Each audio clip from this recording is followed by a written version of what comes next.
Wearing a gold robe and gold trunks, he was a villain with a swagger, a trash talker that said he never took a shower months before a fight because he liked to fight dirty. He boasted that while other fighters telegraphed their punches, he mailed his fourth class. Heavyweight champion Muhammad Ali idolized him because he thrived on the hate from the fans, knowing that the city of Los Angeles didn't belong to the Rams or the Dodgers. It belonged to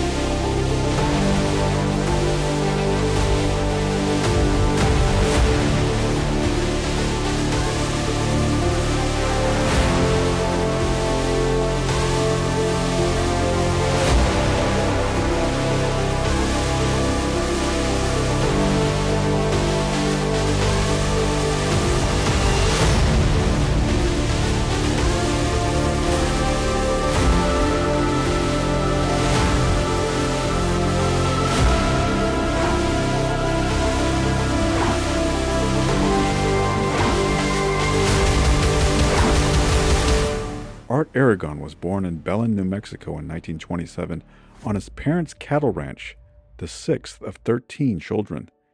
His father, Desiderio, was a policeman but couldn't support the family on his salary, so Art was sent to be raised by his childless aunt and uncle in Albuquerque, a place where Aragon said that the rich called themselves Spanish and the poor Mexican.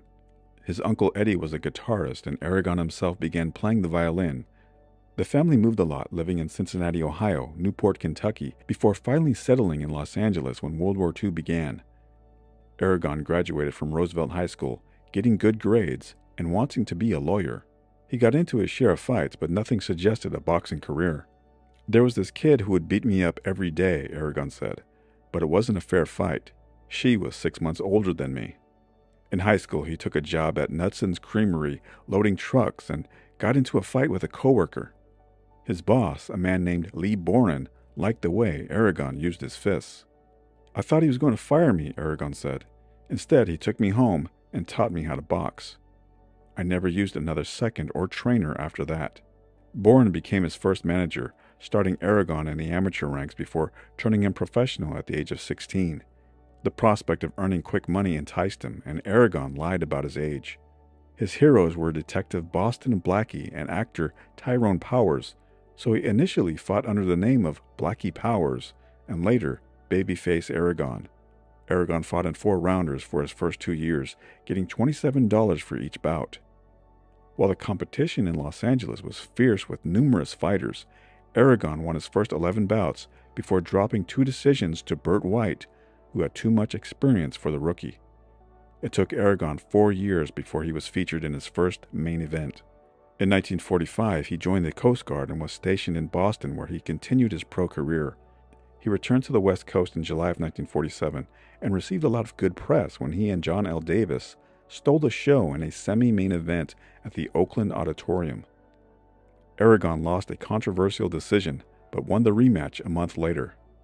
By 1949, Aragon fought the majority of his bouts at the Hollywood Legion Stadium, where the fans screamed "set up" after half of his victories and used the word pigeon to describe his opponents.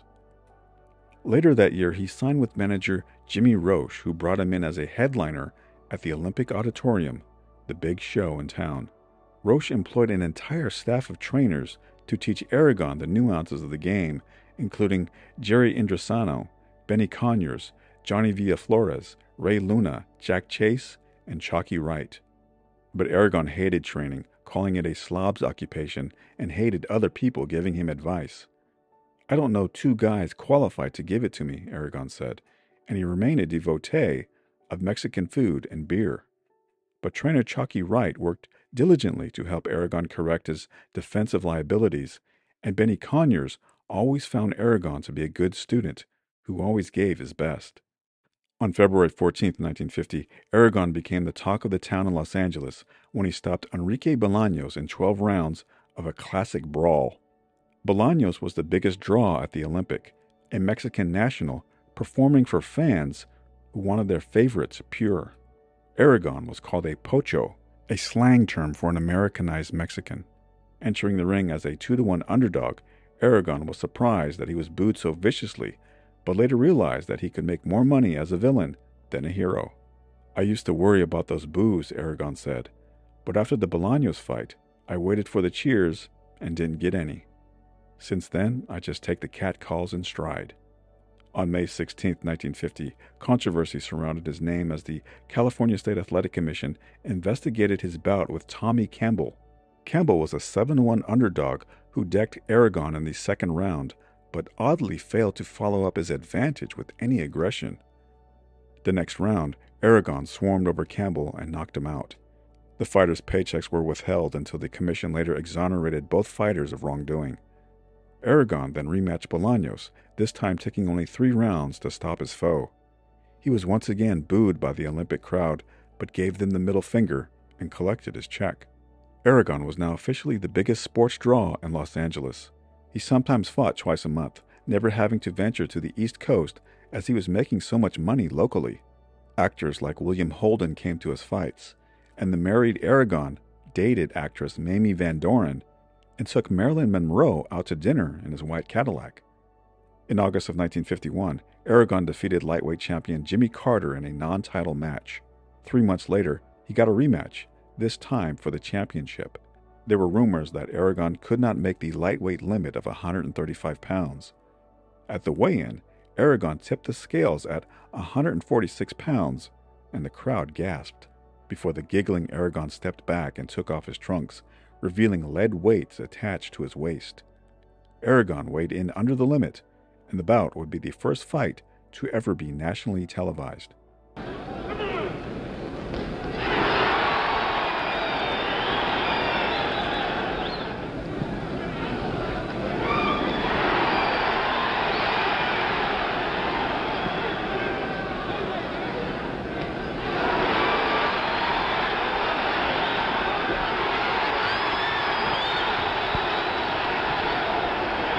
Threw caution to the winds, opened up too much in round 1, as Carter did not throw his right hand very often.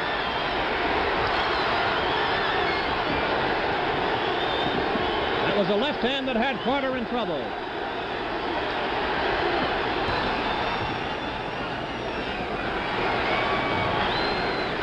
Carter appears to be in pretty good condition, even though he's getting rocked. His eyes are clear.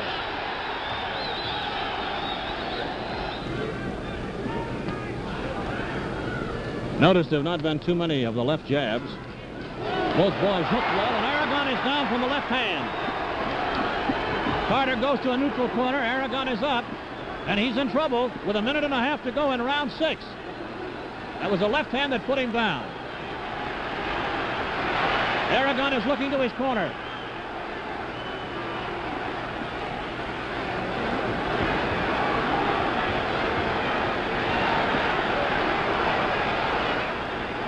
There's 1 minute and 10 seconds left to go, and there's a cut over the left eye of Jimmy Carter, and a bad one. He might have to get Aragon now because the cut is bad.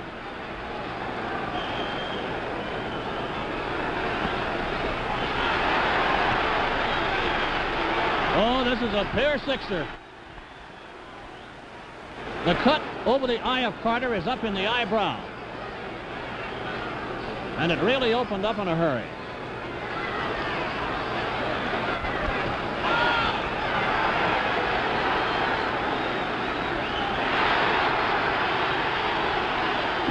"30 seconds in round 6.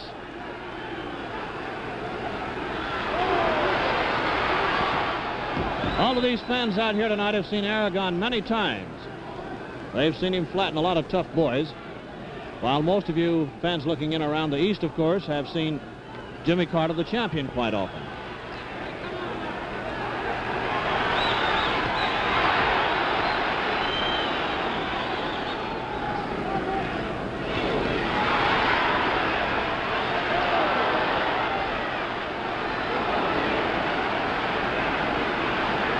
As soon as a man gets hurt a bit, that's when he opens up to put on a rally. Aragon appears to be in trouble. Willie Ketchum stood up and waved Carter to come into him. Carter shifting that terrific attack of his to the midsection now. Aragon in real trouble. He lost his mouthpiece again. But he bounces terrifically after absorbing punishment.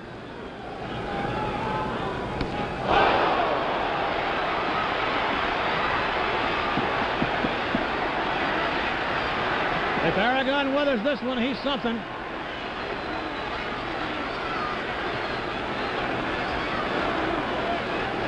He's in plenty of trouble.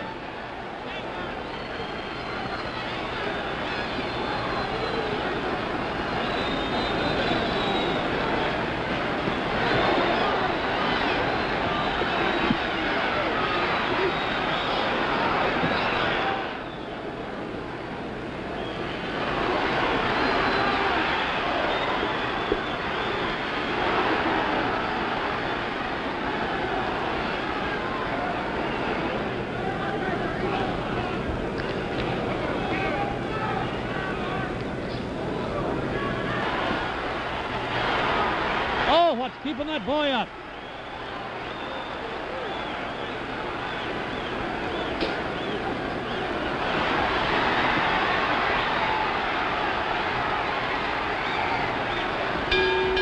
And the bell ends round 13, and Aragon is having trouble getting back to his corner. And there's 2 minutes to go in round 14, and Aragon seems to have no steam at all.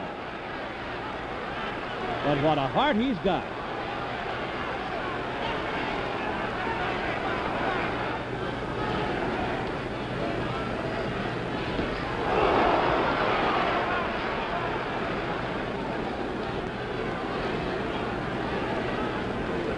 Carter has shown us some of the finest left-handed punching we've seen in a long time tonight. Just about 5 seconds to the final wire. And it's all over, ladies and gentlemen. We have a unanimous decision of all 3 officials, 2 judges, and your referee. The winner and still lightweight champion of the world, Jimmy Carter. I could have won, Aragon said after, if they'd let me use a gun. Later that year, Aragon fought then top contender Laurel Salas, not in the ring, but in a Mexican restaurant on New Year's Eve. Salas approached Aragon, grabbing his lapel, and congratulated him on the birth of one of his children. "Get away from me, you bum," Aragon said, his insult beginning a brawl that, according to some bystanders, lasted over 45 minutes. The fight made the news, and promoters wasted no time matching the two for an official bout, which Aragon won by decision. In 1952, and struggling to make weight, Aragon finally moved up to the welterweight division, defeating lesser lights like Phil Kim and Bobcat Terrence before losing to top contender Billy Graham, whose jabs shut both of his eyes. "You said you can beat him with your eyes closed," Aragon's trainer told him. "Now's your chance."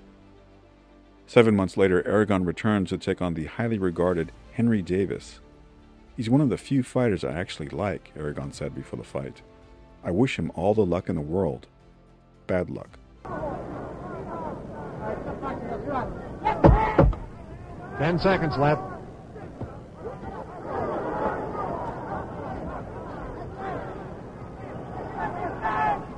Called it a cow palace, and the name has stuck ever since and is now a semi-official name for the arena.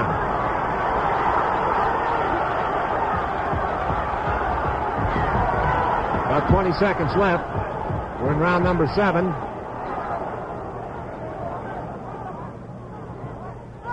Here comes the hammer for 10 seconds.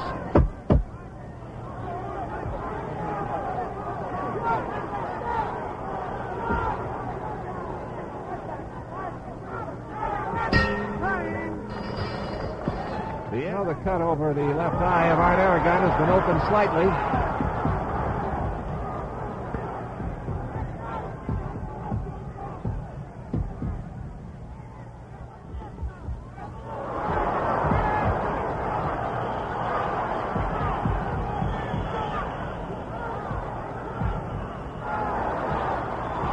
A good right hand that tagged Henry Davies there, thrown by Aragon.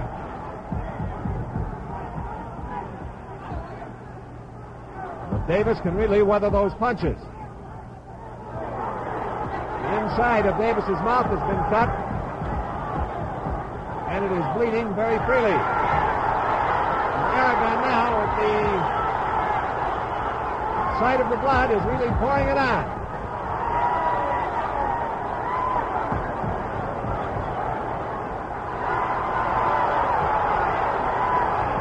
"45 seconds left in the round.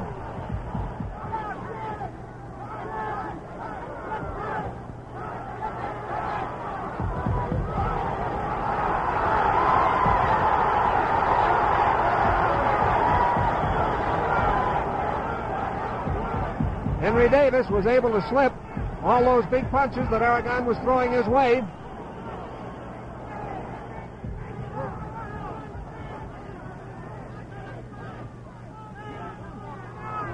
The referee is taking time out in the fight.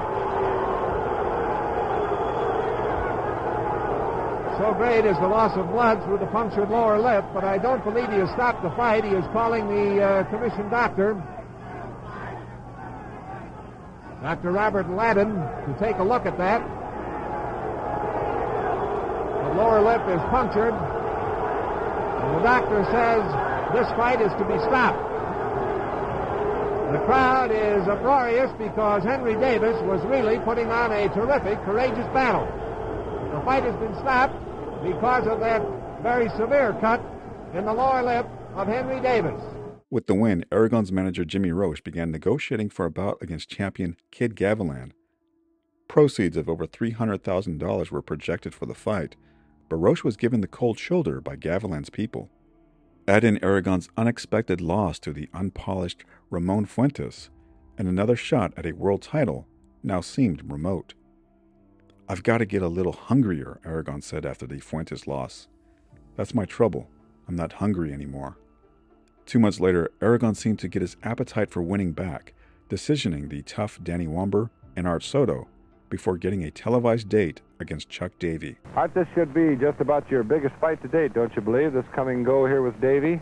More or less, yeah, I guess so. How about the left-handed affair? Do you believe that Chuck's going to give you too much trouble because he happens to be a left-hander?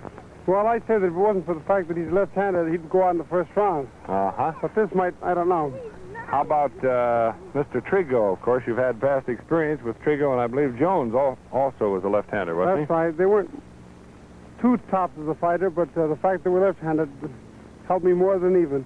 You believe that Davey will be the best boxer that you've ever faced, Art? I wouldn't be far wrong in saying so. He, of course, has had a great deal of experience in terms of recent years. I don't know what Chuck's actual record is, but I also wondered whether or not you've thought about the possibility of his win over Rocky Graziano, who is a full-fledged middleweight.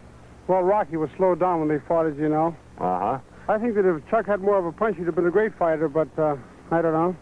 Well, this could put you in a very good position, could it not? Should Gavilan happen to win his coming bout with Olsen, it would leave the welterweight division championship wide open. Well, it puts me right in line. Puts you right smack in the middle. Art, so many people have asked about your possibly going back to New York to fight. Are there any plans in the future for this? Well, I've always said that the golden boy goes where the gold is, and the gold for me is right here. Well, there's certainly nobody been in the boxing game around here in a long, long time that has drawn the crowds that you have. Don't forget it. Oh. Art, how about your training for this particular bout? You going to stay in town, or are you going out of town? No, I always go to Soper's Ranch for the tough fights, and this is as tough as any of them, so I'll be leaving in a day or so. Any superstitions about this one? I don't know. You're all set and ready to go? All set and ready to go. You think you're going to take Chuck? Yeah, I think so. Artie, we certainly want to thank you very much, and we're going to be there at ringside to see this battle, and I certainly hope that the house is packed, as I know it will be, as long as you're up there. Fine, Thomas. We'll be cheering for you, fella. Right, Walk. Thanks a million. Walk style and is having difficulty in trying to set Davey up for that one big punch.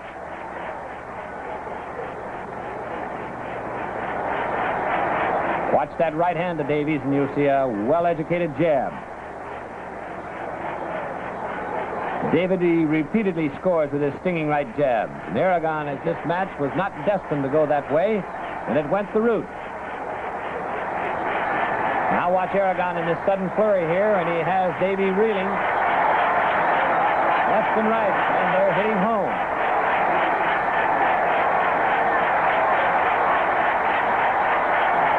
And there's the bell. And in just a few moments, the Olympic Auditorium will be turned into bedlam. It's all over now, and now for the big decision. Jimmy Lennon, the ring announcer, and here's the announcement. Art Aragon by a split decision. You know the rest. The Olympics turned into a madhouse. The majority of the fans against Aragon disagreed with the verdict. The victory was controversial, and most fans thought Davey won. Reporters noted that the referee, Mushy Callahan, seemed jittery after the bout, and that he gave Aragon a reassuring pat on the back after he handed his scorecard to announcer Jimmy Lennon. After the win, Aragon's manager Jimmy Roche called for Gavilan again, and reporters called him a comedian. Aragon instead got top contender Vince Martinez, who dominated him over 10 rounds. After the fight, Aragon complained that he was told that Martinez couldn't hurt a flea. Fleas he couldn't hurt, Aragon said, but me he almost killed. Reporters believe that Aragon, now in his 10th year of fighting, was nothing more than a game fighter trying to catch his opponent with one big punch. From now on, reporter Paul Zimmerman wrote, things could only get worse. But Aragon showed his resilience, defeating Mario Trigo twice before taking on the up-and-coming Don Jordan. In one of his most dramatic victories, Aragon was floored in the 3rd round, but battled back to take a unanimous decision over the future welterweight titleist. He's the best I ever fought, Aragon said. He'll become champion.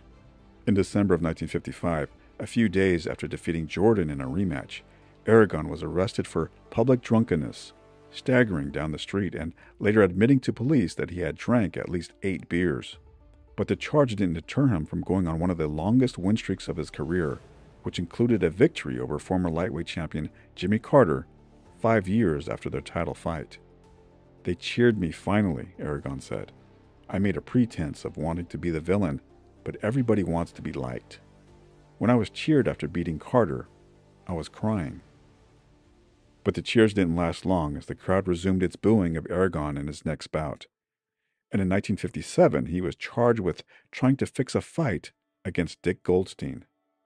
I signed for a fight in San Antonio with Goldstein for $3,000, Aragon said. I said, now listen, if I knock you down, don't be an ass and try to get up. He took that as a bribe attempt.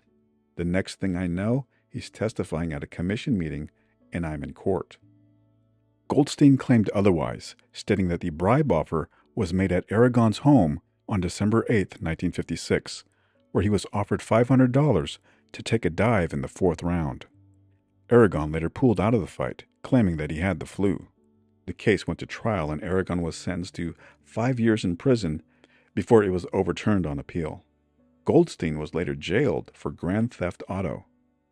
But Aragon never denied that some of his fights were fixed and often poked fun at some of the rumors. I never fixed a fight in my life, Aragon said. Others fixed them for me. I put in some terrific performances. The board inquired about some of Aragon's wins that were controversial, such as his bouts against Cisco Andrade, Chuck Davey, and Charlie Sawyer. Carlos Chavez testified that he once took a dive for Aragon.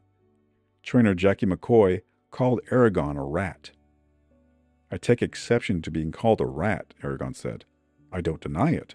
I just take exception. With the shadow of fixed fights over him, Aragon took a 15-fight win streak in against Carmen Basilio on September 5, 1958. My manager Paul Caruso said he got us a match with Basilio, Aragon said. He didn't say you, he said us. I expected some help. I was wrong.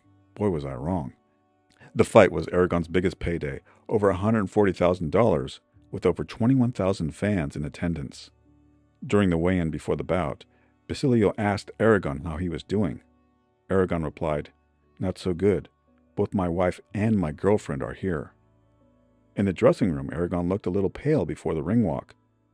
"Is anything wrong?" somebody asked. "Only one little thing," Aragon said. "I'm scared to death."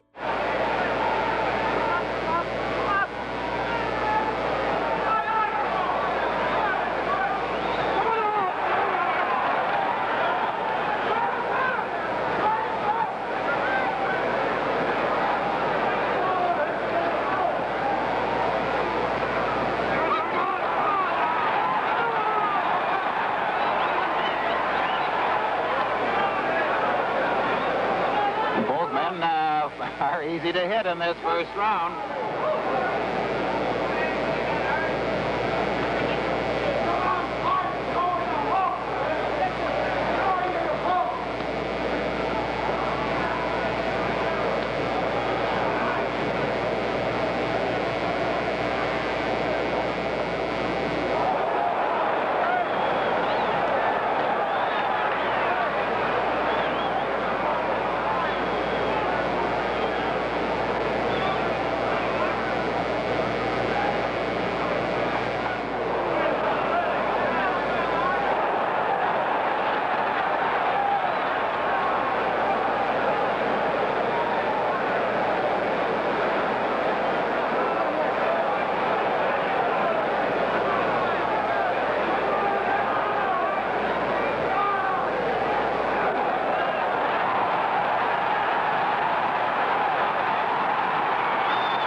He shook up Carmen. 1 minute to go.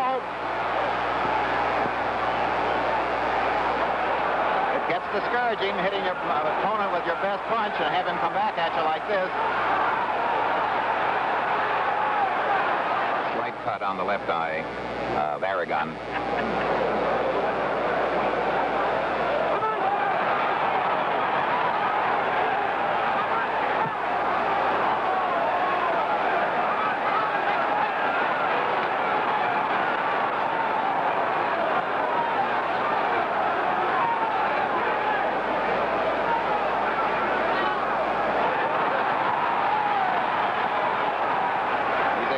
This Aragon, he fights back when he can muster the energy.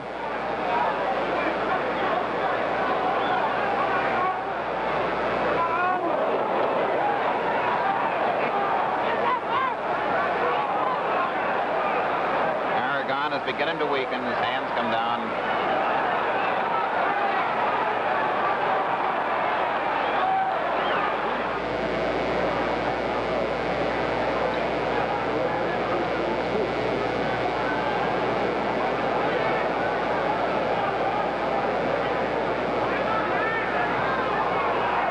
Observers watching Basilio can speculate on what chance he would have against Virgil Akins or Ray Robinson and which would be better for him to fight.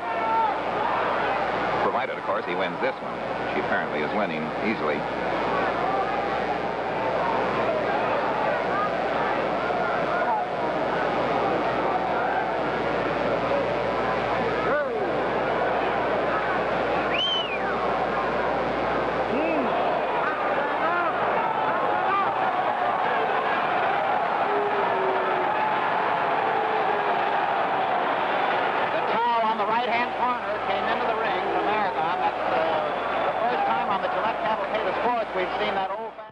In the corner after the 7th round, Aragon's manager told him that if he didn't start punching back, he'd stop the fight in the next round. "Why wait?" was Aragon's response. A sports writer asked if he wanted a rematch with Basilio, and Aragon agreed, but only if he was allowed to use a gun. He then asked the reporter if he could fetch him a beer. Aragon continued to fight, coming up with the most creative excuses for some of his losses. Once he complained that the gas heater in his locker room leaked and left him groggy. A fight with Charlie Sawyer in January of 1959 once again found him at the center of an investigation, as his opponent fell down several times without being hit. It was just horseplay, referee Tommy Hart said. Sawyer got hit on the shoulder and went into his elevator act. Domestic problems followed as one of his ex-wives, Georgina, stated that he knocked her down and then tried to run her over with his sports car. "I wasn't trying to run her down," Aragon said. "I was just driving away in a hurry." Georgina was granted a divorce, testifying that Aragon beat her and once threatened to kill her with a knife. "He used to beat me quite often," Georgina said. "He also stayed out late at night and came home with lipstick on his clothes all the time." Aragon fought his last in-the-ring battle in January of 1960 as he was badly beaten by Alvaro Gutierrez, who stopped him in 9 rounds. "Thank God the referee stopped it," Aragon said, "because I might have been killed in the 10th. You know, I was dizzy for a year after that fight." Lying bleeding in his dressing room table after the fight, a sheriff's officer stepped in and dropped a summons on his lap. 115 fights and 116 summons, Aragon said. After his boxing career ended, Aragon tried to make it in Hollywood as he dabbled in acting a few years earlier. He worked alongside Bob Hope, Mickey Rooney, and Lloyd Bridges. He thought that the best role he had was in playing Babe in John Huston's Fat City. But Aragon almost broke Mickey Rooney's jaw during a fight sequence. He was considered a risk, and the movie offers dried up. "I was always a bad actor, especially in the ring," Aragon said. "I was always putting on a performance, in and out of the ring." Aragon's divorce was costly, and by April of 1960, he only had $10 in his pocket. He only had 60% of his vision in his left eye. His vocal cords were damaged because of numerous punches to his throat, and he couldn't smell through his damaged nose. "I have been diagnosed as having a certain amount of brain damage," Aragon said. "Apart from all this, I consider myself a lucky fellow. I had 115 professional fights, and I'm still alive. Sort of." Aragon continued to have tussles with the law, punching a pair of policemen who thought he looked suspicious. "You just can't hit a cop in this town anymore," Aragon complained. Not satisfied with just punching cops, Aragon later attacked a pizza restaurant owner and was sued for $50,000. Aragon eventually found his calling as a bail bondsman. His business card read, "I'll get you out even if it takes 10 years. He remained in the public eye, getting a few guest hosting gigs at KABC Radio, once asking listeners if they wanted his season ticket to the indoor midget auto racing series at the Forum. Marital difficulties also continued for Aragon as he was married 4 times. His second wife claimed that he had 9 mistresses. His first wife claimed that he had 15, but Aragon proudly stated that she didn't know about another 3. When Aragon was 60, a woman slapped him with a paternity suit. At the hearing, a doctor testified that Art could not have been the father, but Aragon stood up and demanded a second opinion. Aragon remained a fixture at the fights at the Los Angeles Olympic and always wanted to be introduced. "I've got this thing," Aragon said. "I don't want to be forgotten. I guess nobody wants to be forgotten. It took me a long while to realize it, but I'm not any different. I don't need money. I just don't want to be forgotten." Promoter Eileen Eaton obliged him with ring introductions until Aragon demanded to be introduced as a bail bondsman and thumbed his nose at the audience. But all wasn't fun and games, as in 1988, Aragon's son, Art Jr., was killed in a motorcycle accident. His 4th wife, Billy, suffered from cancer for 5 years before her death in 1997. "It's all phony," Aragon said. "I'm acting happy, but I'm not. My mind is shot. The day my wife died, my mind went out the door." On March 15, 2008, Aragon suffered a stroke and was removed from life support 10 days later. He was 80 years old. It was later revealed that he had contributed 10% of all of his earnings to a boxer named Julian Velasquez, his friend who had suffered a brain injury. "That Aragon," Velasquez's manager said, "he really was a golden boy after all."